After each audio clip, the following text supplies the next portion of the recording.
Welcome back to the channel everyone. কেমন আছেন আপনারা সকলে? এর আগের ভিডিওগুলোকে এত ভালোবাসা দেওয়ার জন্য অসংখ্য ধন্যবাদ। এবং আজকে আরও একটা দুর্দান্ত খবর নিয়ে এসে গেছি। থাম্বনেল দেখে আপনারা নিশ্চয়ই বুঝে গেছেন যে আজকে আমরা একটা ইন্ডাস্ট্রিয়াল রিভাইভাল নিয়ে কথা বলে নেব। দেখুন, আমাদের পশ্চিমবঙ্গের প্রচুর ইন্ডাস্ট্রি কিন্তু বন্ধ হয়ে পড়ে রয়েছে। আমরা জানি যেসব থেকে শুরু করে, ডানলাপ থেকে শুরু করে, এইচএনজি থেকে শুরু করে, মানে Hindustan National glass. But Hindustan National glass কিন্তু এবার রিভাইভ করা হবে, যেটার ফ্যাক্টরি আমরা জানি বিশাল বড় রয়েছে রিষড়াতে। তো চলুন আজকের ভিডিও সেই বিষয় নিয়ে ডিটেলস আলোচনা করে নিই যে কিভাবে সেই ফ্যাক্টরিটা রিভাইভ করা হচ্ছে, কারা সেটিকে রিভাইভ করছে এবং তারপরে কি কি হচ্ছে। তো চলুন দেরি না করে আজকের এপিসোডটা শুরু করা যাক। আমি রোহিত আপনাকে স্বাগত জানাচ্ছি এমন একটা চ্যানেলে যেখানে আপনারা জানতে পশ্চিমবঙ্গের সমস্ত ডেভেলপমেন্ট আপডেটসের খবর সবচেয়ে প্রথমেই। মাধাবানি গ্রুপ, যেটা হচ্ছে একটা উগান্ডা বেসড কোম্পানি, তার একটি সাবসিডারি কোম্পানি রয়েছে যেটার নাম হচ্ছে ইন্ডিপেন্ডেন্ট সুগার কর্পোরেশন। তারা অ্যাকোয়ার করলো রিসেন্টলি এইচএনজি কোম্পানিটিকে, Hindustan National Glass and Industries. তো তারা একটা কলকাতা বেসড কোম্পানি, যারা হচ্ছে leading glass container manufacturer in India. মানে এইরকম ধরনের যে বোতলগুলো যেটা ফুডস অ্যান্ড বেভারেজ সেক্টরে ইউজ করা হয়, ফার্মা সেক্টরে ইউজ করা হয়, বিয়ার এবং লিকার প্যাকেজিংয়ের জন্য ইউজ করা হয়, হাউস হোল্ড এবং কসমেটিক্সের জন্য ইউজ করা হয়। আর আপনাদেরকে এটাও বলে রাখি যে এই কোম্পানিটি তো কলকাতা বেসড কোম্পানি। কলকাতা ছাড়াও 4টে মার্কেটিং অফিস রয়েছে এবং 7খানা ম্যানুফ্যাকচারিং প্লান্ট রয়েছে। বাট কলকাতায় রিষড়ায় যে তাদের ম্যানুফ্যাকচারিং প্লান্টটি রয়েছে, সেই প্লান্টটি হচ্ছে India's largest single side glass container factory, যেটার প্রোডাকশন ক্যাপাসিটি হচ্ছে অ্যারাউন্ড 1000 টনস পার ডে। মানে ভাবতে পারছেন কি বিশাল ফ্যাক্টরি সেটা, এবং সেটা সাইট আপনারা দেখতেই পাচ্ছেন।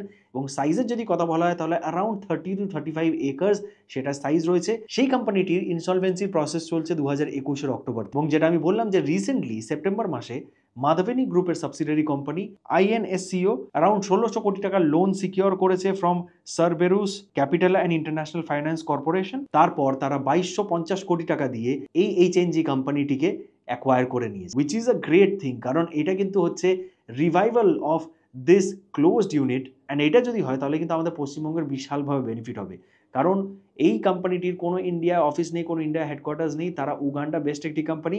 বাট এইটা অ্যাকোয়ার করার পর তাদের হেডকোয়ার্টার্সটি কলকাতাতেই হবে এবং তাদের রিষড়া যে প্ল্যানটা সেটাও রিভাইভ করা। তো এই 2250 কোটি টাকার মধ্যে থেকে তারা 1901.55 crore রুপিস ইউজ করবে ডেপ্টস পে করার জন্য তাদের ক্রেডিটার্সদেরকে এবং তাদের ওয়ার্কম্যানদেরকে। কোম্পানি এটাও চিন্তা ভাবনা করেছে যে সেই ইউনিটটিকে আরো মডার্নাইজ করা হবে এবং তাদের প্রোডাকশন লাইনটাকে আরো এক্সপ্যান্ড করা হবে। তো কেমন লাগলো এই খবরটি জেনে অবশ্যই কমেন্ট করে জানাতে ভুলবেন না কমেন্ট বক্সে। দেখুন, এইরকম একটা রিভাইভালের খবর শুনে আমার তো দুর্দান্ত লেগেছে। Hope in the coming future আমরা এইরকমই রিভাইভালের খবর শুনি, যেসব ফ্যাক্টরিরও এরকমই রিভাইভালের খবর শুনতে পারি, ডানলপ ফ্যাক্টরিরও।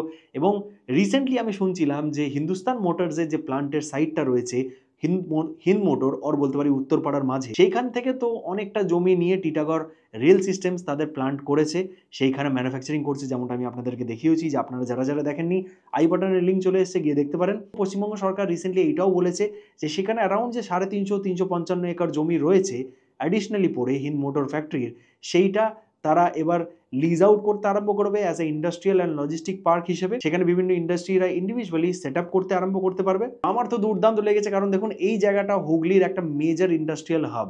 হাওড়ার তো মেজর ইন্ডাস্ট্রিয়াল হাবস রয়েছেই, এটা কিন্তু হুগলি ডিস্ট্রিক্টের একটা মেজর ইন্ডাস্ট্রিয়াল হাবের মধ্যে পড়ে এই জায়গাগুলি। তো আপনাদের কেমন লাগলো অবশ্যই কমেন্ট করে জানাতে ভুলবেন না কমেন্ট বক্সে। যদি ভিডিওটি ভালো লেগে থাকে অবশ্যই লাইক, শেয়ার অ্যান্ড সাবস্ক্রাইব করে যাবেন চ্যানেলটিকে। দেখা হচ্ছে আপনাদের সঙ্গে পরের এরকম একটা দুর্দান্ত ভিডিওতে। তখন কি ভালো থাকুন, সুস্থ থাকুন এবং দেখতে থাকুন আপনার প্রিয় channel West Bengal with Rohit. Tata, দেখা হচ্ছে।